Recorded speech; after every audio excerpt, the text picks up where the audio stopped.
kasih Pak Said. Assalamualaikum warahmatullahi wabarakatuh. Yang saya hormati Pak Dekan, Prof. Komaria, kalau masih ada di sini, Pak Said tentu saja, Bu Firda, dan para hadirin sekalian. Dari judul yang saya persiapkan ini tentu mungkin bagi sebagian besar Bapak Ibu sekalian mungkin akan terkesan kontroversial. Apalagi tadi di awal sudah ditanyakan, ada yang menanyakan bahwa kuantitatif itu adalah untuk mengukur teori, sementara kualitatif ada untuk memunculkan sebuah teori. Padahal sebenarnya pendekatan kualitatif hari ini itu juga sudah menjangkau pada upaya untuk pengujian teori hipotesis, sehingga dalam metode proses tracing ini sama dengan salah satu dari pendekatan kuantitatif, yaitu analisa statistik, diharuskan menggunakan hipotesis. Jadi penelitian kualitatif yang dimulai dari menyusun hipotesis. Nah, akan tapi mungkin pertama perlu saya jelaskan ya sebagai background. Ini materinya apa? Ada yang nge-share atau saya sendiri Pak Said yang share? Ada Pak Panitia dari panitianya yang share Pak Fadilah. Monggo Pak Rendra. Ya. Baik, jadi tujuan atau pertama adalah latar belakang ya dari apa yang ingin saya sampaikan. Yang pertama adalah bahwa kalau tadi Prof. Komaria mengatakan bahwa banyak mahasiswa yang fobia melakukan penelitian kuantitatif, apalagi saya itu di VIA, ya, saya tahu betul, Pak, saya tahu betul. Nah, tujuan dari paparan saya pada kesempatan ini adalah membuat mahasiswa menjadi fobia melakukan penelitian kualitatif. Jadi kalau nanti setelah materi ini ada semua ketakutan dengan penelitian kualitatif, berarti tujuan saya berhasil.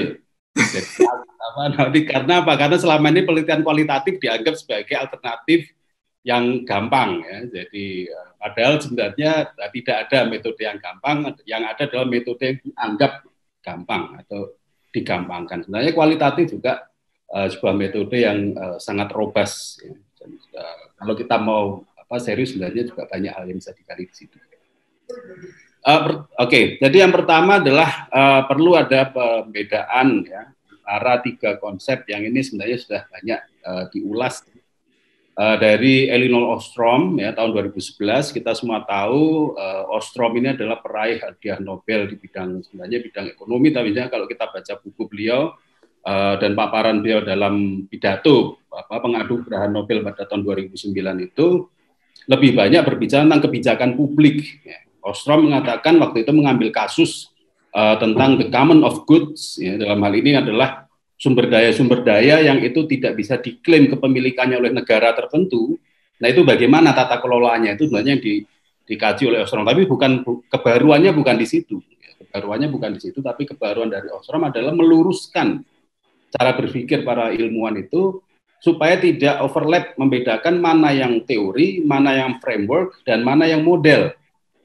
Nah, ini yang saya kira kita perlu lebih terinspirasi ya dari Ostrom ini untuk lebih disiplin melihat kapan kita mengungkapkan sebuah gagasan atau mengutip gagasan seseorang itu kemudian kita sebut itu sebagai teori, kapan kemudian konsep yang kita kutip atau kita usulkan itu disebut sebagai framework, dan kapan itu disebut sebagai model. Dan itu saya sangat menyarankan untuk membaca buku dari Ostrom ini, dan ini bukan hanya apalagi di VIA ya, apalagi administrasi publik. Dan ini merupakan salah satu karya besar dalam dunia ilmu pengetahuan sosial, khususnya dalam kajian di sektor publik yang saya kira tidak banyak dilirik. Karena apa? Karena ya kita kalau mencari literatur misalnya di Francis, Tenf Online atau di G-Store, pasti keyword yang kita ketik adalah public administration. Ostrom nggak akan keluar karena Ostrom tidak spesifik berbicara tentang public administration, tapi sebenarnya buku yang ditulis oleh Ostrom dan membuat dia mendapatkan Nobel itu 70-80% itu adalah tentang public administration. Ya, jadi ini strongly recommended ya, untuk teman-teman. Sebagaimana buku dari Pak Sugiono ya yang selalu dikutip, yang Pak Said selalu mengatakan Sugionoism itu, Saya mungkin ini Ostrom ini bisa ya meskipun Pak Sugiono itu adalah senior kami, tapi ya Ostrom ini juga mungkin menurut saya harus mostly quoted ya, di dalam kajian-kajian tentang public administration. Kemudian bagaimana membuat pertanyaan yang baik, pertanyaan penelitian yang baik. Nah ini yang menurut saya di administrasi publik juga perlu untuk kita koreksi. Jadi umumnya saya melihat ya pertanyaan itu misalnya kasusnya tentang katakanlah kebijakan parkir, maka pertanyaan penelitiannya bagaimana kebijakan penataan parkir. Pertama, kedua adalah faktor pendukung dan faktor penghambat kebijakan parkir. Nah, kemudian kalau apapun topiknya, pertanyaannya selalu seperti itu. Ya. Nah ini menunjukkan bahwa sebenarnya pertanyaan penelitian itu dibangun tidak berdasarkan pemahaman yang utuh dari seorang peneliti, baik terhadap konsep maupun terhadap kasusnya. Nah di sini banyak misalnya dari Ohman, dari Freiberg, dari Sandberg, di situ dikatakan bahwa untuk membuat pertanyaan penelitian yang baik, ya meskipun yang ekstrim dan kadang-kadang kita itu terlalu ekstrim ya, kita mengikuti grounded teorinya si Strauss, yang itu merupakan titik yang paling ekstrim karena dalam perkembangannya grounded pun ternyata merevisi anggapan bahwa pertanyaan penelitian harus dari nol, tapi kita menganggap bahwa pertanyaan penelitian harus bersifat grounded, sehingga tidak boleh ada teori yang mencampuri pikiran kita, harus benar-benar ngeblank kosong. Itu kan salah satu itu pendapat Strauss yang paling ekstrim, yang Strauss sendiri juga sudah merevisi pendapatnya bahwa tidak boleh ada bias ketika seorang peneliti akan membuat sebuah pertanyaan penelitian. Dan hampir jumhur ilmuwan, ya, jumhur ilmuwan itu adalah mayoritas ilmuwan mengatakan bahwa good research questions itu harus dibangun berdasarkan good understanding, baik dari konsep maupun, sehingga pertanyaannya nggak mungkin sama semua. Bagaimana bla bla bla bla, faktor pendukung dan faktor penghambat bla bla bla bla. Itu menjadi pakem ya, seolah-olah itu menjadi pakem. Nah, sehingga kalau kemudian kita sudah paham bahwa ternyata gap yang ada di sini misalnya pada aspek kemampuan analitik dan itu adalah pada sisi organisasi misalkan. Sehingga pertanyaan penelitiannya adalah bagaimana kemampuan analitik dari organisasi dalam mengatasi kebijakan parkir. Kelihatan dari pertanyaan penelitian saja, orang ini qualified untuk mengajukan sebuah riset daripada bagaimana pengelolaan kebijakan parkir, faktor pendukung dan faktor penghambat pengelolaan kebijakan parkir. Nah, dia menanyakan tentang bagaimana kapasitas organisasi, bagaimana kapasitas analitik organisasi dalam pengelolaan kebijakan parkir. Dari pertanyaan saja, orang sudah, wah ini dia tidak hanya sekedar bertanya, dia sudah mendalami dan menemukan ada satu persoalan spesifik di situ, yaitu kapasitas organisasi dalam melakukan analisis. Nah, sehingga kalau kita lihat pertanyaan khususnya yang ada di VIA, mungkin nanti bisa, terutama penelitian yang menggunakan kualitatif, yang ekstrim Straussian tadi itu, dalam prakteknya ternyata juga tidak mengikuti Strauss karena ada seminar proposal. Karena kalau mengikuti Strauss beneran kan tidak ada seminar proposal, karena seminar proposal itu berarti sudah ada konsepnya tadi. Oke, kualitatif analisis, do and don't. Jadi yang pertama adalah untuk level S2 khususnya jangan menggunakan deskriptif kualitatif. Dan kalimat ini saya dengarkan 2 minggu yang lalu ya secara eksplisit ya di UB juga, waktu itu teman-teman di IO mengadakan webinar tentang penggunaan NVIVO, dan di situ narasumbernya secara eksplisit mengatakan jangan pernah Anda bermimpi mendapatkan acceptance untuk diterbitkan di jurnal internasional yang bereputasi kalau metode penelitiannya adalah deskriptif kualitatif. Itu adalah don't. Ya. Kemudian apa do-nya? Ya, itu yang tidak boleh dilakukan karena ya itu tadi itu sudah dianggap sebagai deskriptif kualitatif S1 mungkin masih untuk level S1 mungkin masih bisa. Karena sebenarnya itu adalah belajar meneliti, belajar membuat penelitian. Baik kalau level S2, KKNI level 8, harusnya ini bukan sekedar belajar meneliti, sudah benar-benar melakukan sebuah kegiatan atau aktivitas penelitian yang sesungguhnya. Dan itu dikatakan kemarin bahwa di dalam jurnal bereputasi Q1, Q2, ada kata-kata muncul menggunakan deskriptif kualitatif.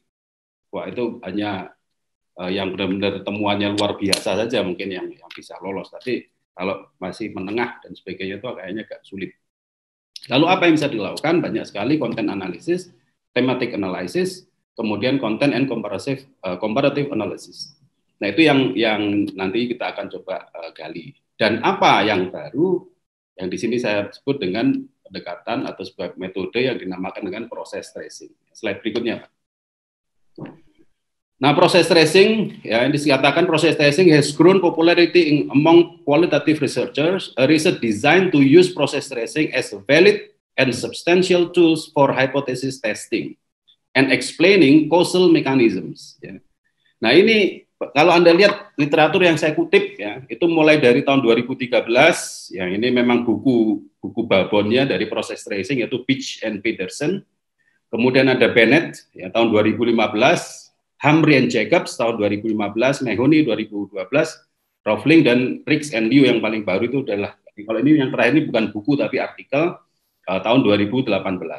Nah, kalau Anda melihat dari literatur-literatur ini, sebenarnya ada yang saya coba track sampai ke belakang itu saya masih menemukan lagi di tahun 2008. Ya. Tapi artikel itu tidak menggunakan judul eksplisit proses tracing, tapi di dalamnya dia sudah menjelaskan tentang proses tracing. Jadi sebenarnya kalau kita mau tracking, proses tracing ini at least sudah mulai muncul di pertengahan tahun 2000-an, 2005-2006. Ya. Baru terpublikasi mungkin awal-awalnya 2007-2008. Dan kalau kita sudah masuk tahun 2012 sampai tahun 2018 itu sudah banyak sekali.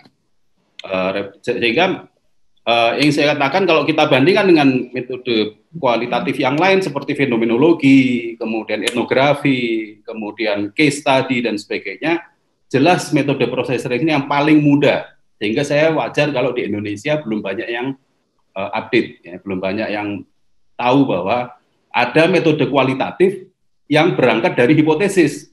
Yang itu kelihatannya ini nggak mungkin, ini apa namanya jelas nggak ilmiah apa segala itu kalau kita tidak mengikuti perkembangannya.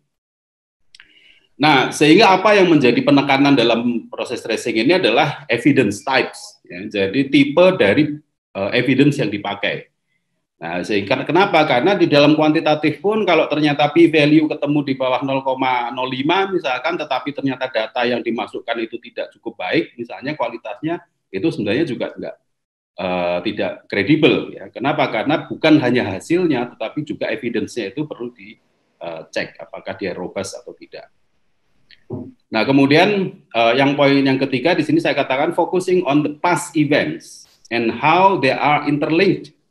Therefore, it mainly rely on secondary data.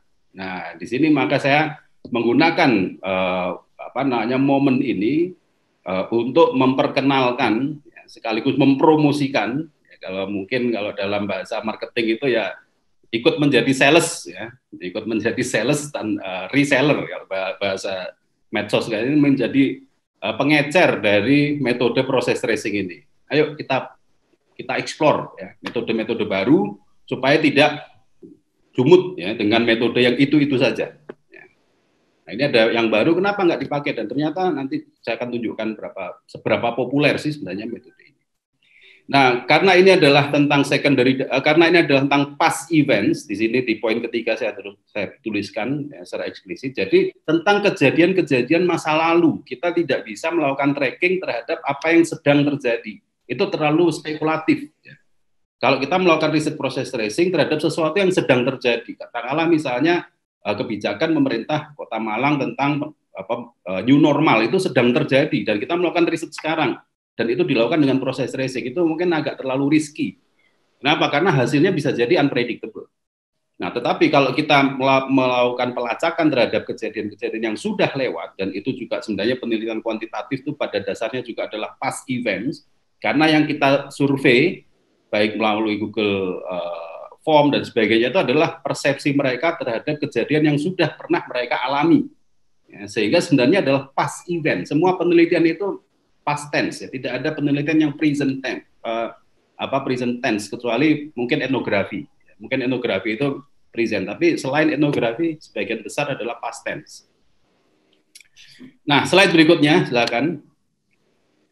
Ini adalah contoh, ya, popularitas dari proses tracing. Kalau Anda ketik di Google Scholars itu banyak sekali tulisan tentang proses tracing. Mungkin Kalau Google Scholar ada yang menganggap bahwa Google Scholar tidak terlalu ilmiah. Ya. Saya juga mungkin bisa diklik ya. Selanjutnya itu saya juga melakukan pencarian di Francis Online. Ya, bisa diklik Mas di Francis Online itu saya temukan ada sekitar 400.000 artikel yang dipublikasikan yang menggunakan proses tracing. Kalau saya melihat di Gstore, mungkin ini file yang saya baru atau yang lama ya. Yang baru saya tambahkan juga Gstore, bisa diklik lagi. Nah di Gstore itu ada sekitar 10.000 ya, ada 10.000 penelitian atau publikasi yang menggunakan proses tracing. Karena Gstore mungkin lebih selektif ya. Tapi kalau kita lihat di Google Scholar sudah ribuan, bahkan di TenOf Online itu sudah hampir 500.000. Ini menunjukkan bahwa ketika Anda menggunakan proses tracing ini bukan menjadi barang yang asing ya, di dalam dunia ilmu pengetahuan, khususnya di social science. Baik, slide berikutnya. Mengapa menggunakan proses tracing ya? Karena background saya adalah kebijakan publik ya, sehingga sebenarnya yang aspek administrasi publik yang lain, pelayanan dan sebagainya juga masih bisa masuk. Tapi yang paling jelas itu semua riset kebijakan publik itu bisa digunakan dengan menggunakan proses tracing. Kenapa? Karena proses tracing itu berangkat dari intervention. Jadi ada tindakan apa? Karena setiap tindakan publik itu pasti memiliki intention. Itu yang dikatakan oleh Guy Peters bahwa every intervention has intention. Pernyataan ini kan yang men-tackle pendapat Doll, dan itu sebenarnya sudah tahun 50-an, tapi anehnya di slide beberapa minggu lalu saya mengikuti webinar tentang kebijakan publik, itu masih digunakan definisi kebijakan publik tentang apa yang dilakukan dan tidak dilakukan pemerintah, itu padahal sudah banyak ditolak ya, definisi itu, dan beberapa tesis yang saya review kemarin juga tentang kebijakan publik itu di kajian pustakanya masih menggunakan Doll. Padahal Guy Peters mengatakan bahwa every intervention has intention. Ya, semua intervensi kebijakan itu punya maksud, punya niat, ya, intention. Nah, intention itulah yang nanti akan dilihat apakah intention itu tercapai atau tidak dengan melalui apa yang disebut dengan outcome. Nah, sehingga outcome itu dalam konteks kebijakan publik harus linear dengan intervention, dan intervention harus linear dengan intention. Nah, ini problemnya nanti berbicara tentang indikator, kemudian indikator itu aspek teknis dari intervention, tapi kadang-kadang indikatornya lebih utama daripada intentionnya atau value. Itu nanti kita bahas di materi lain ya tentang kebijakan publik. Nah, tetapi di dalam proses tracing itu ada yang di tengah ya, yaitu adalah yang disebut dengan causal mechanisms. Yang di sini selama ini didominasi oleh satu tools yang dinamakan dengan p-value. Kurang lebih di akhir tahun 2019 ya, itu ada artikel dan itu sempat heboh di di Twitter waktu itu, di Twitter kami di Melbourne Uni waktu itu, yaitu sebuah artikel yang membantah kekuatan p-value dalam menjustifikasi sebuah causal mechanism atau hubungan sebab akibat. Nanti bisa saya share artikelnya itu, dan itu benar-benar artikel yang luar biasa menarik. Jadi dia itu bahwa selama ini ilmu pengetahuan dan peradaban manusia di perguruan tinggi itu dibangun berdasarkan logika p-value, bahwa semakin rapat hubungan antara data plots dengan garis regresi, maka itu yang dinamakan dengan kebenaran. Nah, padahal sebenarnya p-value itu juga mengandung kelemahan, terutama ketika data yang dimasukkan itu tidak dievaluasi. Kita hanya mengevaluasi p-value-nya berapa. Oh, di bawah 0,05, oke, lulus. Tanpa melakukan checking lebih lanjut tentang robustness dari data yang dimasukkan. Sehingga causal mechanism-nya pun akan keliru. Nah, inilah yang sebenarnya memunculkan proses tracing ini. Nah, sehingga proses tracing ini menjadi alternatif atau komplement dari p-value. Ya, kalau p-value itu hanya melihat kerapatan dari data plots dengan garis regresi, sementara causal mechanism yang ada di dalam proses tracing itu adalah melihat sampai sejauh mana reasoning yang ada di balik hubungan itu. Nah, reasoning itu yang nanti akan dicari evidence-nya. Ya. Dan kita nanti akan berbicara dalam proses tracing ini tentang evidence types. Oke, kita lanjutkan slide berikutnya. Nah, tahap-tahapnya apa saja? Slide berikutnya, Mas. Ada 6 tahap, ya. Yang pertama adalah identify hypothesis. Nah, ini yang menurut saya sangat-sangat kontroversial sehingga saya harus merasa perlu melakukan quote agak banyak. Ya. Ini adalah penelitian kualitatif, tetapi dimulai dengan identify hypothesis. Nah, ini kalau tidak siap mental untuk mengubah semua doktrin ya yang selama ini sudah menancap di kepala kita bahwa kualitatif itu enggak ada hipotesis. Bahkan di beberapa buku pedoman saya lihat itu halaman pertamanya ditulis penelitian kuantitatif adalah logika hipotetik, sementara penelitian kualitatif logika non hypothetical logics. Itu masih saya temukan di buku pedoman akademik. Nah, padahal itu tadi sejak tahun 2008 sebenarnya sudah ada penelitian kualitatif yang menggunakan logika hipotetikal, yaitu proses tracing ini. Nah, kita terima atau tidak, ini sebagai sebuah fakta akademik. Ya, kalau kita masih enggan ya silahkan. Jadi kita tidak mengikuti stream, ya mainstream itu kita membuat stream sendiri, ya oke, nggak masalah. Karena ini kan hanya perdebatan epistemologi ya. Epistemologi itu kan bagaimana ilmu ditemukan, cara bagaimana ilmu itu dijelaskan, itu adalah epistemologi. Cara kalau kita tidak sepakat dengan cara penjelasan bahwa kualitatif itu bisa dilakukan secara hipotesis ya silahkan saja. Jadi sama seperti hukum itu kan kesepakatan sosial. Aspek epistemologi dalam pengetahuan itu juga adalah sebuah kesepakatan sosial di antara jumhur ilmuwan. Nah, jumhur ilmuwan tidak sepakat dengan proses tracing, monggo, itu kita tidak bisa paksakan karena itu adalah tools. Nah, yang kedua adalah establish timelines, ya. Jadi bagaimana sequence yang ada di dalam desain penelitian itu yang mau dijawab. Ya, jadi penelitian kualitatif dimulai dengan kata pengaruh, why not? Ya. Pengaruh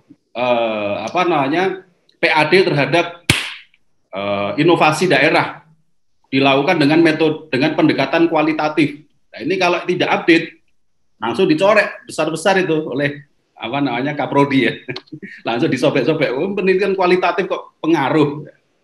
Nah, padahal di dalam proses tracing ini pengaruh itulah yang sebenarnya mau dicari. Jadi sequence yang disebut dengan step yang kedua. Nah, step yang ketiga adalah construct causal graph, ya. Construct causal graph. Jadi bagaimana hubungan kausalitas. Bahkan di sini benar-benar menggunakan variabel, kata-kata variabel X dan Y itu dipakai. Jadi benar-benar logik penelitian statistik, ya, uji statistik, tapi kita ingin mendalaminya dengan menggunakan kualitatif. Nah, slide berikutnya, identify alternative choice, ya. Alternatif dari step 3. Jadi kalau step 3 itu adalah logical frame yang tadi dibangun, kemudian apakah ada kemungkinan penjelasan lain. Nah, kemudian yang keempat adalah counterfactual outcomes. Jadi kita membuka kemungkinan yang lain selain apa yang kita hipotesiskan. Jadi kalau dalam bahasa statistik itu H1 dan H0 dan H1. Ya. Sama di dalam proses tracing itu juga memiliki H1 dan H0. Jadi hipotesis yang kita ingin uji dan hipotesis yang kebalikannya. Nah, itu step 4 dan step 5 itu pada dasarnya adalah membangun alternate hypothesis atau HA, ya. Hipotesis alternatif. Nah, poin yang paling penting di dalam proses tracing ini adalah step yang ke-6 ini, yaitu finding evidence from primary hypothesis. Dan di situ ada 4 yang nanti akan menjadi core, ya, menjadi tulang punggung dari proses tracing. Itu ada 4 bagaimana melakukan tes terhadap evidence yang ada. Nah, di sini banyak sekali, terutama penjelasan dari yang terakhir tadi, yang Riggs and Liu tahun 2018, itu detail sekali, dan saya terus terang saja ini saya ambil dari Riggs and Liu, tapi Riggs and Liu itu hanya artikel. Kalau buku yang menjelaskan itu bisa diambil dari Bennett atau Peach and Pedersen yang tadi sudah saya jelaskan. Nah, barulah yang step ke-7, setelah kita memastikan bahwa evidence yang kita miliki itu masuk, ya, kalau dalam bahasa proses tracing itu dinamakan dengan doubly decisive. Ya, jadi sebuah bukti yang benar-benar kuat dan meyakinkan. Ya, kalau dalam bahasa pengadilan itu adalah 2, atau bahasa KPK ya, Komisi Pemberantasan Korupsi itu ada 2 sumber bukti yang kuat dan meyakinkan. Ya. Nah, itu yang dinamakan dengan doubly decisive. Nah, kita ingin mendapatkan itu. Kalau kita nggak menemukan evidence yang doubly decisive, ya kita nggak bisa mengambil kesimpulan berarti hipotesis ditolak. Oke, slide berikutnya, Mas. Nah, ini adalah bagaimana 7 tahap yang ada itu dijalankan, ya, mekanismenya, dan di sini Anda bisa melihat di tengah, ya, di tengah itu yang ada tulisan straw in the wind, kemudian hoops, ada doubly decisive, dan ada smoking gun. Dan bagaimana posisi dari masing-masing itu, sehingga tugas dari seorang peneliti adalah mengumpulkan data sebanyak-banyaknya sesuai dengan hipotesis yang tadi dia buat. Misalnya, apakah ada pengaruh kalau PAD-nya tinggi, berarti inovasi daerah itu meningkat. Ini kan adalah teori. Kenapa kok harus PAD? Karena PAD itu bebas penggunaannya. Ya, kalau DAU, apalagi DAK itu kan diatur harus digunakan belanja ini, belanja itu, dan sebagainya. Sehingga sulit inovasi lokal itu dibiayai melalui DAU maupun DAK. Sehingga inovasi lokal itu mungkin ruangnya lebih banyak bisa dibiayai melalui PAD. Ya. Nah, sehingga kemudian dibangunlah teori bahwa semakin tinggi PAD, inovasi daerah itu semakin tinggi. Kalau PAD-nya kecil, maka inovasinya juga akan kecil. Itu adalah hipotesis. Nah, kita akan mencari buktinya apa. Ya, kita akan mencari bukti-bukti yang itu tidak berdasarkan statistik, tapi berdasarkan pendekatan kualitatif. Ya. Nah, lalu kita kumpulkan sebanyak mungkin bukti, ya, dokumen, kemudian foto, berita di sumber berita yang terpercaya, atau mungkin itu lembar regulasi tertentu, atau mungkin itu pernyataan-pernyataan masyarakat di media sosial dan sebagainya. Itu semua dikumpulkan, dan itu semua adalah secondary data. Dan kenapa harus secondary data? Karena penelitian ini bersifat past event atau kejadian-kejadian di masa lalu. Di mana past event, dan kemudian disertasi, kebetulan disertasi saya juga menggunakan proses tracing, di mana kejadian masa lalu itu tidak mungkin kita teliti dengan menggunakan primary data. Bahkan tadi saya katakan primary data itu sebenarnya juga adalah tentang data masa lalu, tentang past event. Kenapa? Karena ketika saya di Saudari Kusuner, saya jawab itu adalah jawaban saya itu adalah tentang memori saya atas pengalaman saya di masa lalu. Ya, sehingga sebenarnya semua riset itu adalah past event. Sehingga ruang untuk melakukan riset secondary data itu sebenarnya lebih terbuka lebar. Jadi sebenarnya kalau kita mendalami tentang past event di dalam riset method, itu tidak terkaget-kaget karena ada pandemi, kita nggak bisa ke lapangan, gimana cara membuat penelitian kalau nggak ke lapangan. Padahal sebenarnya sebagian besar data itu adalah tentang past event, tentang hal-hal yang sudah terjadi di masa lalu. Nah, pekerjaan yang paling penting dalam proses tracing itu adalah bagaimana menempatkan, oke, saya punya evidence A, yaitu adalah sebuah perbub atau perwali nomor sekian, tahun sekian, bla bla bla. Ini saya masukkan di dalam keranjang straw in the wind, atau saya masukkan dalam keranjang hoops, atau saya masukkan dalam keranjang doubly decisive, atau saya masukkan dalam keranjang smoking gun. Itu adalah kerjaan utamanya. Dalam melakukan riset, saya mendapatkan evidence, katakanlah 50 evidence. Maka 50 itu harus saya masukkan di dalam keranjang, di dalam 4 keranjang ini. Kayak main dakon, ya, kayak main dakon itu kita masukkan satu-satu. Nah, kalau ternyata kemudian yang doubly decisive-nya ini kosong, ya, keranjang doubly decisive-nya ini kosong, apa yang terjadi? Berarti kita masuk ke step 7, yaitu repeat for rival hypothesis. Berarti hipotesis kita ditolak. Sebaliknya, kalau dari 50 evidence yang sudah kita dapat, yang merupakan secondary data, itu ternyata yang masuk dalam keranjang doubly decisive-nya ini banyak, mungkin separuh atau mungkin lebih, berarti primary hypothesis validated. Hipotesis diterima, sehingga doubly decisive ini adalah rule of thumbs, ya. Jadi ini yang kita inginkan, keranjang ini kita inginkan banyak. Tapi tentu saja nggak bisa Anda kemudian 50 semua dimasukkan doubly decisive. Nah, kalau saya sebagai penguji, ya saya akan oncei satu-satu. Kenapa kok kamu masukkan itu sebagai doubly decisive? Karena gini-gini Pak, nggak bisa. Keluarlah dia. Kemudian yang kedua ditanya juga, ini sampai kosong, ternyata nggak ada. Yang doubly decisive berarti itu ditolak. Nah, slide berikutnya, ini jadi isu kita sudah jelas, ya, dalam melakukan penelitian proses tracing ini ada 4 keranjang itu. Nah, ini di slide berikutnya ini lebih spesifik bagaimana kita menentukan, ya, mana yang masuk dalam keranjang straw in the wind, mana yang masuk dalam keranjang hoops, mana yang masuk dalam keranjang smoking gun, dan doubly decisive. Slide berikutnya aja yang lebih jelas dengan menggunakan bagan ini. Nah, ini yang lebih jelas, ya. Jadi ini ada 4 kita kategorikan keranjang-keranjang itu di dalam kuadran ini. Ya. Jadi kuadran ini terbangun atas 2 aksis. Ya. Pertama adalah aksis yang horizontal dan aksis yang vertikal. Aksis yang horizontal ini berbicara tentang sufficiency. Ya. Jadi bahwa dia itu sufficient itu artinya cukup. Ya. Jadi ini perbedaan antara sufficient and necessary. Kalau necessary itu sifatnya itu menunjang, ya. Tapi kalau sufficient itu sifatnya itu memperkuat. Jadi lebih kuat sufficient daripada necessary. Jadi necessary itu oke, tapi dia tidak terlalu meyakinkan. Nah, sehingga di sini low, kemudian high dan low. Ya, jadi kalau evidence yang kita temukan itu kita lihat, yang kita dapat apa? Oh, kita mendapat pernyataan masyarakat di Instagram misalnya bahwa pemerintah Kabupaten A memang sangat inovatif dan inovasi itu bermanfaat bagi saya. Oke, berarti itu menurut Anda masuk di mana? Masuk di evidence is sufficient atau evidence is necessary.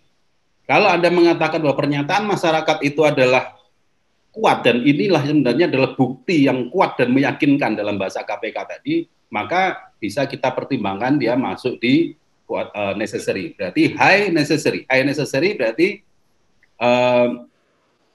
mohon maaf ini salah ketik ya, yang di atas ini evidence is necessary. Ya, kalau yang di bawah evidence is not necessary. Ini saya lupa mendelete kata-kata not ya yang di high di atas ini. Oke, berarti kalau kita anggap itu sebagai necessary, berarti dia antara hub atau doubly decisive. Oke, karena dia adalah necessary. Nah, kemudian kita lihat apakah dia mendukung atau tidak hipotesis yang kita support. Oke, dia mendukung, berarti dia ada di kuadran yang kedua ya. Berarti dia masuk di doubly decisive. Jadi dia necessary dan dia mendukung secara kuat hipotesis kita. Berarti bukti tadi kita masukkan ke dalam doubly decisive, dalam keranjang doubly decisive. Nah, tinggal nanti dalam ujian tesis atau ujian disertasi itu yang menjadi perdebatan. Apa alasan kamu menempatkan dokumen berupa pernyataan masyarakat di IG ini dalam keranjang doubly decisive. Kalau ternyata pengujinya tidak sepakat dan semua penguji itu nggak layak untuk masuk doubly decisive karena dia sebenarnya buktinya tidak terlalu kuat, berarti dia harusnya masuk ke hub, itu bagian dari perdebatan ya, yang nanti dengan pembimbing atau dengan penguji. Nah, demikian pula dengan seluruh data, seluruh dokumen, seluruh bukti yang didapatkan terkait dengan hubungan antara PAD dan inovasi daerah tadi. Sehingga sekali lagi kalau kita ternyata semua itu masuk dalam straw in the wind dan smoking gun, ya berarti hipotesis kita mau tidak mau harus ditolak. Tapi jangan khawatir, kalau hipotesis ditolak apa risikonya? Ya ulangi lagi penelitian dari awal. Ya buat hipotesis baru bahwa hipotesis PAD tinggi inovasi meningkat itu hipotesis yang sama sekali tidak ada bukti empirisnya di lapangan. Dan Anda harus membangun sebuah penelitian baru. Ya. Nah, ini yang saya katakan risiko menggunakan kualitatif di situ. Ya, sama saja kualitatif. Sehingga kalau dari sini Anda sudah mulai sudah mulai fobia, waduh kok kualitatif kok sulit, berarti berhasil ya, guyon aja, joke aja. Jadi yang ingin saya katakan bukan sulit atau tidak sulitnya, bahwa metode penelitian kualitatif atau kuantitatif sama sulitnya, sama mudahnya, tidak ada yang lebih sulit dan lebih mudah. Kuantitatif lebih gampang dari kualitatif itu anggapan yang keliru. Ya, yang benar adalah bagaimana kita menggunakannya secara serius. Nah, ini adalah contoh-contoh. Kalau di literatur ini contoh mekanismenya. Kalau tadi kan saya di slide berikutnya, Mas. Di slide ke-6 tadi hanya ada 2 ya. Ada intervention, ada causal mechanism, dan ada outcome. Ya. Mungkin slide-nya bisa di next.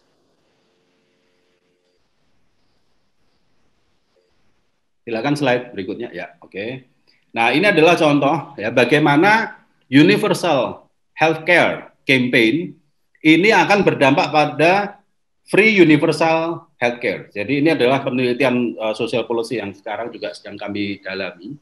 Jadi kalau ada kampanye besar-besaran bahwa layanan kesehatan itu merupakan hak dari seluruh warga negara, ya, sehingga BPJS itu mungkin nanti harus direvisi konsepnya. BPJS harus dibuat seperti BOS misalnya, karena BOS itu kan universal education system.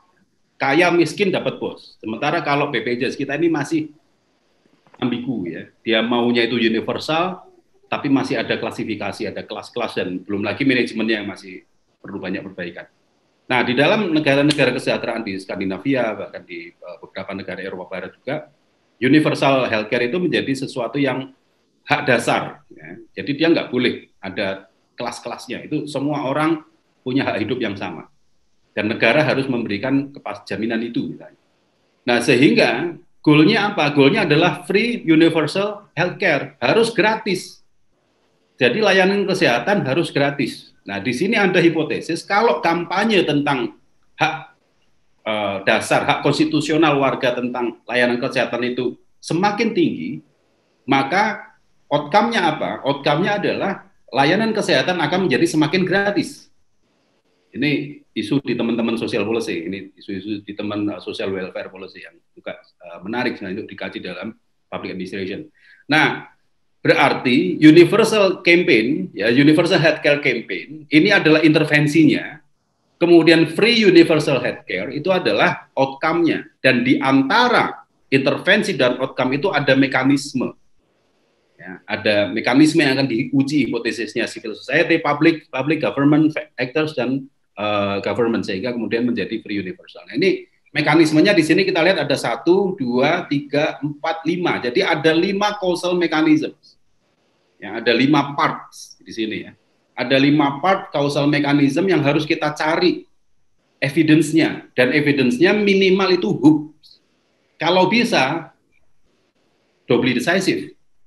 Tapi kalau kita tidak bisa menemukan evidence yang hoops atau doubly decisive, maka semua mekanisme ini ternyata tidak real, ya, tidak nyata. Oleh karena tidak benar. Karena dalam sains itu yang benar itu adalah yang nyata.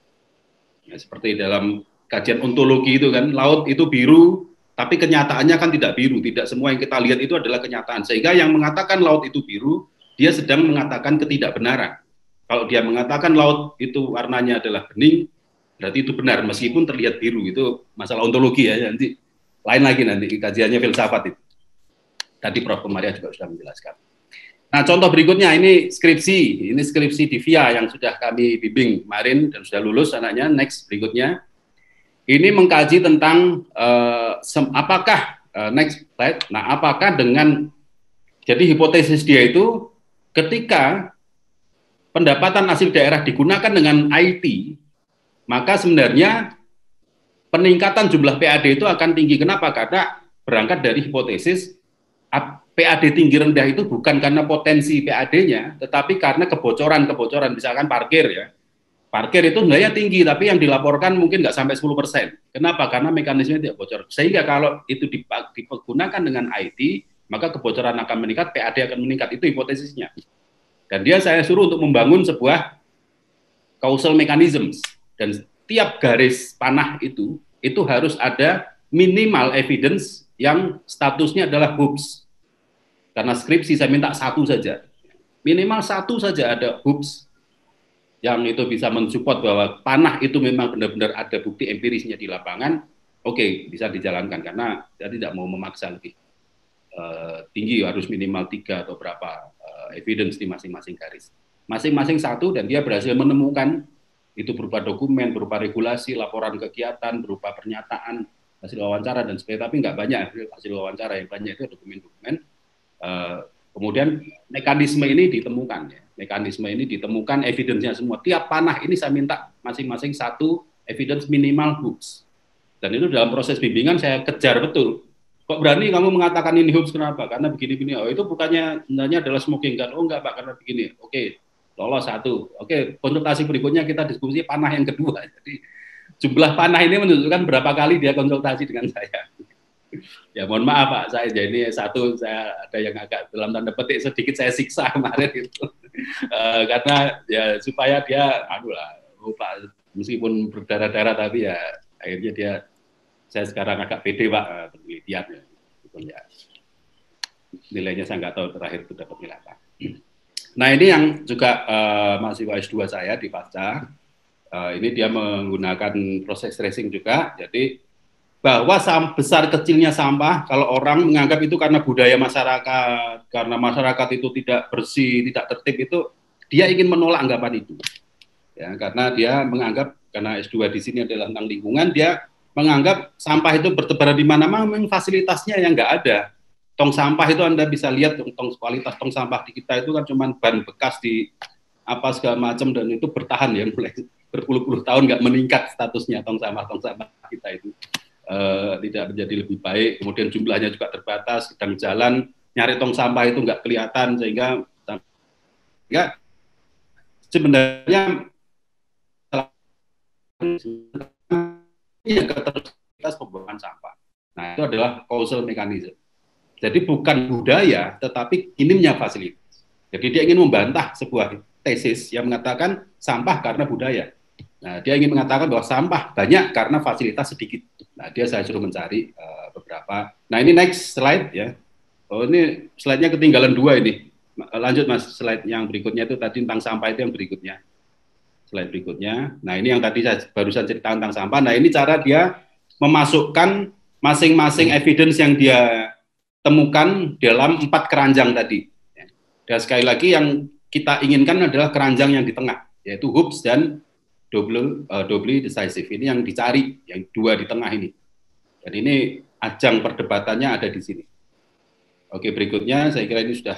Nah, ini berikutnya adalah contohnya dia menemukan foto sungai, kemudian dia mengatakan bahwa ini ada orang menggunakan ini di Bogor ya, waktu itu penelitiannya dilakukan di Bogor, di anak Bogor, dan dia menunjukkan pada saya, Pak, saya punya ini evidence, dan ini saya yakin ini adalah doubly decisive. Akhirnya apa? Dia masuk ke smoking gun setelah diperdebatkan dengan saya, dan dia agak kecewa juga. Waduh, ternyata apa? Saya katakan bahwa orang pakai baju ini bisa di mana saja. Dan sungai ini bisa di mana saja. Padahal Anda mengatakan ini adalah tentang hubungan antara minimnya fasilitas ada di Kota Bogor. Dan Anda hanya menggunakan orang berbaju berbaju yang ada tulisannya Kota Bogor dan mengatakan ini sebagai sesuatu yang doubly decisive. Saya nggak bisa menerima, saya bilang begitu. Orang kaos kampanye Pilpres 2009 aja 2019 itu masih ada yang pakai. Apalagi hanya tulisan Kota Bogor itu di Papua mungkin juga ada yang pakai, dan ini apa yang membuktikan sungai ini adalah sungai yang ada di Bogor, juga tidak ada bukti apa-apa, sehingga saya tidak setuju kalau Anda mengatakan ini sebagai evidence yang masuk dalam kategori doubly decisive. Bahkan hoops pun saya tidak setuju bahwa ini mendukung hipotesis Anda, iya, maka saya masukkan ini dalam smoking gun, mendukung tetapi sangat tidak kuat, mendukung hipotesis tapi sangat lemah. Itu yang contoh-contohnya, jadi bisa foto dan sebagainya. Oke, saya kira mungkin itu Mas. Mohon maaf ini mungkin waktunya juga cukup lama tadi. Pak Fadil Putra, terima kasih, menarik sekali. Mungkin hal yang baru bagi beberapa kita. Kalau tadi dijelaskan bahwa sudah mulai awal 2000-an sebenarnya sudah muncul proses tracing ini, tetapi belum familiar di kita gitu ya. Dan Pak Fadilah sudah memulai dengan bimbingan-bimbingannya. Baik, kita masuk ke sesi tanya-jawab. Saya sudah memiliki 3 penanya. Yang pertama tentang dari Bahagia Nastiti, yaitu apakah hasil penelitian dapat dipertanggungjawabkan jika dilakukan hanya dengan data sekunder. Nah, ini pertanyaan mendasar karena kita selalu mengenal ada data primer, data sekunder kan. Data sekunder dimaknai data yang mendukung data primer dan begitu secara konvensional. Kemudian yang kedua dari Andri Meriki, bagaimana membedakan hipotesis pada penelitian kualitatif dengan kuantitatif? Nah, rumusannya bagaimana? Apakah sama dengan yang kuantitatif atau yang kualitatif? Itu yang kedua. Yang ketiga, dari Pak Ari Erawan, apakah metode penelitian itu juga mengalami evolusi? Ke depan, dikotomi kuantitatif dan kualitatif itu apakah masih tetap ada? Mempertanyakan apakah masih ada dikotomi antara kualitatif dan kuantitatif. Yang keempat, dari Saudara Fidan Safira, pemilihan dokumen sebagai data dalam proses tracing apakah ada batasannya, misalnya waktu atau kurun waktu tertentu. Ini keempat, pertanyaannya tentang pembatasan penggunaan data pada proses tracing. Kemudian yang kelima dari Arna Anissa, apakah penelitian kualitatif harus selalu uji triangulasi dalam kondisi tertentu? Nah, itu kalau dari ceritanya Pak Fadila Putra tadi kan sebenarnya prosesnya kualitatif banget. Ada proses triangulasi kah atau observasi dan lain-lain seperti itu. Silakan Pak Fadila, ada 5 penanya untuk sesi termin pertama. Baik, terima kasih Pak Said. Kemudian saya bisa satu persatu ya. Jadi yang pertama adalah antara data sekunder dan data primer itu tidak menentukan kualitas ya. Jadi kalau ada apakah sebuah penelitian kalau menggunakan data primer auto bagus ya, auto berkualitas, kemudian kalau datanya sekunder auto dipertanyakan, itu tidak pernah. Anda baca buku Medpen manapun, data itu tidak menentukan kualitas ya. Jenis data tidak menentukan kualitas. Apalagi tadi saya sebutkan bahwa sebenarnya kalau kita mau mendalami studi tentang asal-muasal pengetahuan atau studi tentang pengetahuan itu sendiri, sebenarnya pengetahuan yang kita dapat ini semuanya adalah berdasarkan past event semua, bahkan kecuali yang etnografi ya. Karena etnografi itu kita mengamati secara langsung apa yang terjadi pada saat itu. Tapi kalau fenomenologi Anda bayangkan arti fenomenologi. Fenomenologi itu dua hal, itu pemaknaan dan pengalaman seseorang, itu yang kita dalami. Mengapa dia pengalamannya seperti itu? Saya sebagai dosen, Pak Said sebagai dosen, persepsi Bapak terhadap pekerjaan Anda, apa sih yang Anda pikirkan tentang seorang dosen? Anda tanya ke saya, Anda tanya ke Pak Said, jawabannya pasti berbeda. Kenapa? Karena itu adalah fenomenologi tentang dua hal, tidak hanya tentang pengalaman, tapi juga tentang pemaknaan. Pengalaman saya dengan Pak Said sama-sama mengajar, sama-sama bertemu mahasiswa, sama-sama membimbing, sama-sama menguji. Tapi pemaknaan saya dengan Pak Said berbeda. Nah, pengalaman dan pemaknaan itu tidak mungkin didapatkan dari sesuatu yang bersifat present. Dia pasti bersifat past tense. Ya. Itu pada fenomenologi. Sehingga saya mengatakan mungkin dari 4 penelitian itu yang grounded, fenomenologi, etnografi, dan case study, ya, 4 besar metode penelitian kualitatif itu, hanya etnografi mungkin menurut saya yang itu bersifat present tense. Jadi tidak bisa kita mengetnografi sesuatu yang sudah terjadi di masa lalu. Itu berarti kita pakai mesin waktu ya, kembali ke masa lalu. Tapi kalau fenomenologi, case study, apalagi case study itu sangat past events banget. Ya, case study itu sangat past events banget, apalagi cross case study. Nah, jadi ini yang juga belum pernah saya temui ya di VIA itu menggunakan cross cases studies. Jadi multi cases studies. Dan dia membandingkan antara dua kasus pada topik yang sama di tempat yang berbeda misalnya, atau di waktu yang berbeda. Itu yang disebut dengan cross case study. Oke, jadi itu ya jawaban saya. Jenis data tidak menentukan, sama sekali tidak menentukan kualitas penelitian. Data sekunder yang hasilnya jauh berkualitas itu juga sangat banyak. Yang paling sering saya jadikan rujukan itu ya bukunya Teda Skocpol. Kalau Anda pernah membaca ya, buku dari Teda Skocpol itu adalah seorang historical institutionalist. Dia adalah political scientist tapi banyak menulis buku tentang kebijakan publik, dan dia membandingkan tentang revolusi-revolusi yang terjadi di dunia. Jadi revolusi Iran dikaji, revolusi Bolshevik dikaji, jadi semua revolusi yang terjadi dia teliti kenapa revolusi itu terjadi. Dan itu siapa yang mengatakan bukunya Teda Skocpol tidak berkualitas, ya risetnya tidak berkualitas. Tapi apakah Teda Skocpol melakukan dengan primary? Tidak. Kenapa? Karena revolusi semua sudah terjadi di masa lalu ketika si Skocpol melakukan riset. Ya, Skocpol melakukan riset di tahun 90-an pertengahan bahkan akhir 90-an. Nah itu, atau Why Nation Fails ya, yang ditulis oleh Acemoglu gitu ya. Itu juga sama, penelitian yang sangat bagus ya, disertasi sampai editor bukunya itu nggak berani menyarankan. Kalau saya misalnya ketika disertasi ditawari untuk diterbitkan atau Pak Said, penerbitnya kan mesti meminta banyak revisi kan supaya dari disertasi menjadi layak untuk diterbitkan menjadi buku. Bukunya Acemoglu tentang Why Nation Fails itu penerbitnya itu sampai nggak berani untuk mengubah format, sehingga kalau Anda baca buku aslinya itu diterbitkan pertama itu persis bentuk disertasi, karena si penerbitnya itu eman-eman untuk menyarankan si penulis untuk saking berkualitasnya. Dan Wynne-Eisenfeld itu juga sama. Jadi itu penelitian tentang past event semua, kegagalan negara-negara bubar ya, utamanya misalnya waktu itu yang banyak dikaji ya salah satunya negara-negara ex Uni Soviet atau Uni Soviet itu, ya, Uni Soviet bubar, kemudian beberapa negara itu juga selesai, sejarahnya itu juga dikaji di sana.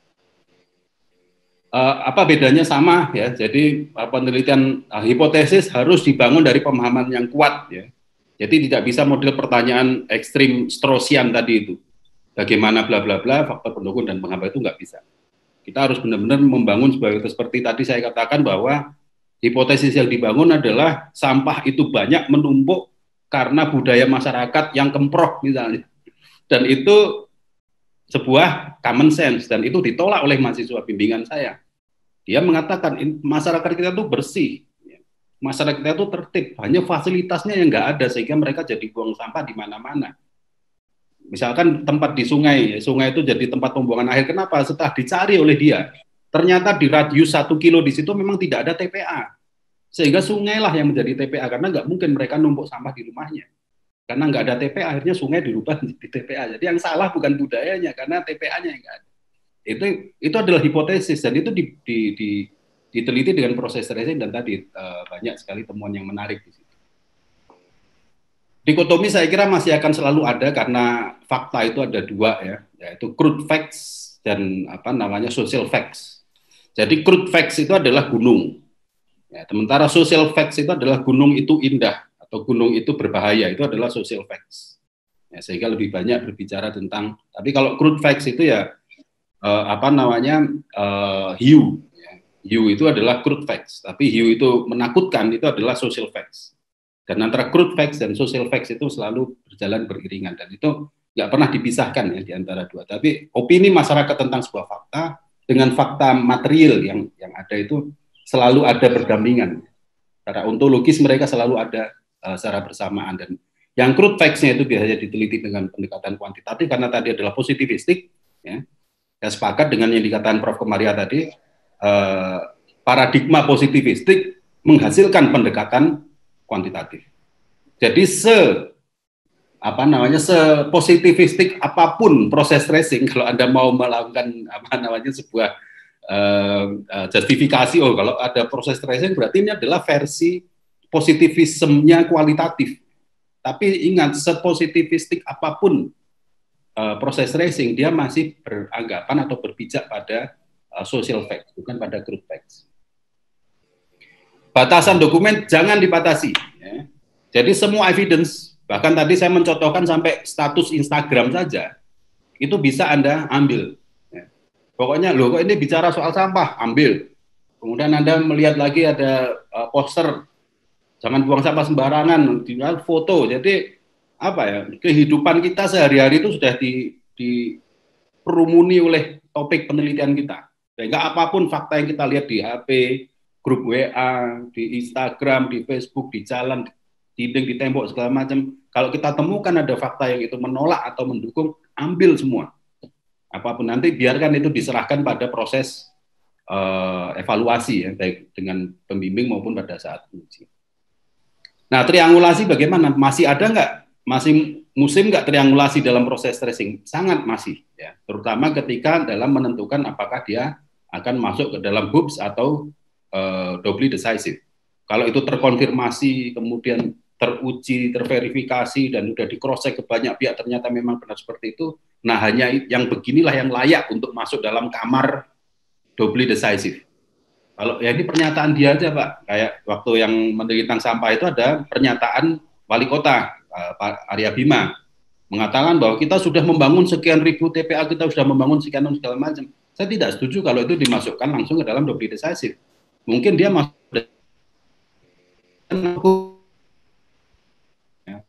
dalam doubly decisive. Kenapa? Karena itu belum terverifikasi. Itu adalah sebuah pernyataan politik. Tidak mungkin seorang wali kota menyatakan di media massa, waktu itu di Metro TV, ya memang kita masih belum membangun tong sampah karena ya masih belum sempat, kan nggak mungkin. Wali kota pasti kita sudah membangun sekian ribu. Tapi apakah itu doubly decisive? Saya kira nggak bisa. kamu harus cross check, tanya kepala dinasnya, benar nggak itu sudah dianggarkan, lihat APBD-nya, lihat laporan pertanggungjawaban, dan lihat fakta di lapangan. Kalau terkonfirmasi semua, berarti oke, silahkan masukkan ke kamar dobli decisive. Itu kan proses triangulasi juga sebenarnya, untuk melakukan sampai kemudian semua orang mengatakan ya betul, ya betul, ya betul, memang sudah dibangun sekian ribu. Nah itu berarti sudah jenuh datanya, masuk dobli decisive. Tapi kalau kepala dinasnya mengatakan oh, enggak sampai ribuan, cuma ratusan, APBD-nya cuma 10, di lapangan cuma 2, ini kan berarti pernyataan itu ya tidak layak untuk dimasukkan dalam dobli decisive. Saya kira mungkin begitu Pak Said. Ya Pak Fadila Putra, ada beberapa pertanyaan tambahan Pak Fadila sebelum jam 12 mungkin kita ya. Yang pertama, ini terkait dengan pertanyaan sebelumnya sebenarnya. Jadi dari Pak Denny Iswanto, bagaimana cara memilah atau memilih data sekunder itu sesuai dengan kebutuhan penelitian kita, gitu ya. Itu. Kemudian dari Bu Enda Setiawati, apakah hipotesis dalam riset kualitatif di proses tracing ini, Pak, dapat dimaknai menguji teori yang dituangkan dalam hipotesis? Itu apakah pengujiannya sama dengan kuantitatif? Jadi yang pertama pertanyaannya, apakah hipotesis yang dimaksud dalam proses tracing ini adalah teori yang diwujudkan dalam bentuk hipotesis, mungkin theoretical problem atau apa gitu kan? Kemudian apakah pengujiannya sama dengan pengujian hipotesis pada proses kuantitatif? Kemudian dari Mary Amalia, ini kebijakan publik Pak. Apakah dalam penyusunan skenario kebijakan itu lebih tepat menggunakan proses tracing atau fenomenologi penelitiannya? Ya. Yang terakhir dari Badrudin Kurniawan, bagaimana cara menyusun framework untuk mengkaji suatu fenomena yang akan diteliti? Ini mungkin harusnya yang tadi, yang di pertanyaan yang materi awal-awal dari Pak Fadila. Mungkin itu ada 4 pertanyaan tambahan Pak Fadila. Oke, baik, terima kasih Pak Said. Jadi yang pertama adalah, ya pertanyaan pertama ini pertanyaan yang sangat penting ya. Kenapa saya katakan sangat penting, terutama dalam konteks proses tracing. Karena apa? Karena beberapa pernah ada kasus ya, tapi ini bukan yang saya alami, ini yang saya baca dari artikel dari Rix and Liu. Dan Rix and Liu menyimpulkan dalam melakukan proses tracing, itu memang peneliti itu lebih, kalau kita sering mendengar peneliti sebagai alat ya, itu posisi peneliti sebagai alat itu lebih kuat ketimbang ketika melakukan bahkan etnografi maupun fenomenologi. Kalau fenomenologi kan jelas peneliti tidak seberapa dekat ya, karena dia harus intens menanyakan pengalaman dan pemahaman dari informan. Tapi kalau etnografi kan semua apa yang kita serap itu kan menjadi data.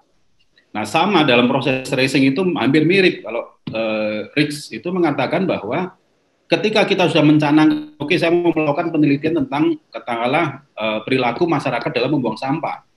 Nah, dan itu sudah kita canangkan dan sudah disetujui oleh pembimbing, maka mulai hari itu, mulai detik itu, kita mempersiapkan diri kita itu sebagai penyerap data. Dan data itu bisa jadi sesuatu yang tidak berhubungan dengan topik itu. Misalnya aja pada saat itu dia dicontohkan dalam kasus mahasiswa saya tadi S2 itu, dia mengantarkan anaknya ngaji. Di sore-sore kan ibu biasa mengantarkan anaknya ngaji.